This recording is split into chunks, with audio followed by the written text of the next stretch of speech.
Hey there, welcome back to 7 Minute Books. I'm Sam, and today we're talking about Soccernomics by Simon Kuper and Stefan Szymanski. Sophie, I have to ask, did this book make you see soccer completely differently? Hey there, Sam. Yeah, absolutely. It's one of those books that just flips a switch in your brain.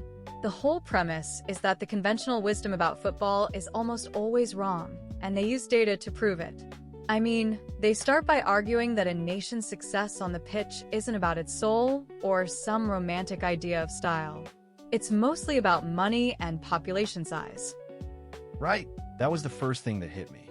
They say the best predictor of a national team's performance is its GDP per capita, not the Samba spirit or German efficiency or whatever, just cold, hard economics. And honestly, once you hear that, it starts to make so much sense. Exactly. And they back it up with data. For example, they explain why a small country like the Netherlands consistently punches above its weight. It's wealthy, highly developed, and football-obsessed. Meanwhile, a huge country like India produces almost no world-class footballers because it's poor and the few resources go to cricket. Passion matters, but it operates within economic constraints. That really landed for me. And they take a wrecking ball to the English delusion.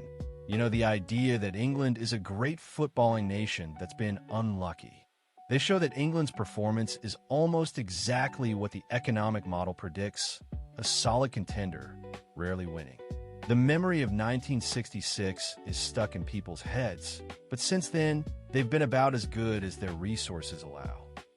Right. The English blame foreign players in the Premier League for squeezing out local talent, but the data shows that having more foreign players doesn't hurt the national team. If anything, the best national teams come from the most open leagues. The real problem is too few English coaches and a lack of investment in youth development. Oh, and the parts about managers. That got me. We all love the narrative of the genius manager who transforms a team. But they argue that once you control for player quality and resources, the impact of a manager is surprisingly small.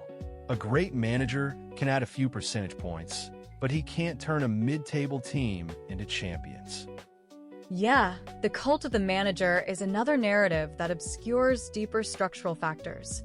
They also dive into the transfer market and show that clubs systematically overpay for players who had one good season, or who play overvalued positions like strikers.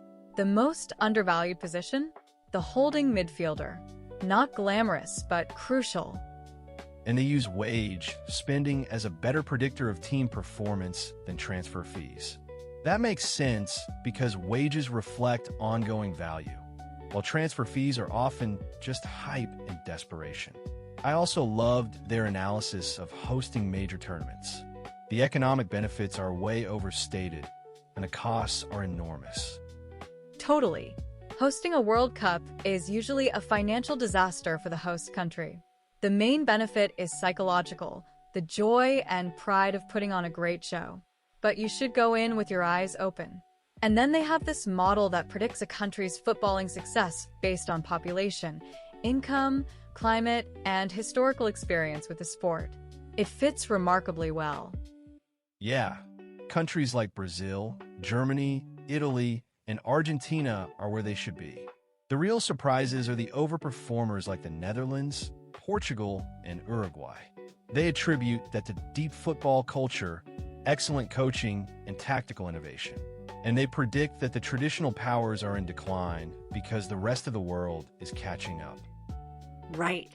As countries in Asia, Africa, and the Americas become wealthier, they'll invest more and produce more talent.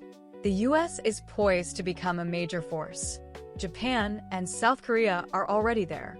The era of a few European and South American countries dominating is ending. The future is global and more unpredictable. And through all of this, the central takeaway for me was the importance of thinking statistically. The football world is full of people who trust their gut and rely on anecdotes. The authors show that the only way to really understand the game is to look at the data. It doesn't mean there's no room for art and intuition, but the stories we tell ourselves are often misleading. Exactly. And if you want to go deeper into these ideas, the whole library is over on 7minutebooks.com/app with over 6,000 fiction and nonfiction titles you can read or listen to in any language. It starts at just $2.99 a month, $9.99 a year, or $19.99 once for lifetime access. That's a pretty sweet deal. So, final thought. Soccernomics is a brilliant corrective that teaches us to be skeptical of received wisdom and to look for evidence. It might not make you love football less, but it'll make you love it a little more wisely. And that's the beauty of it. The game can be democratized. Success is largely a matter of resources and systems, so any country that invests wisely can rise. The beautiful game is also a rational one, and that's a beautiful thing. We'll see you in the next one.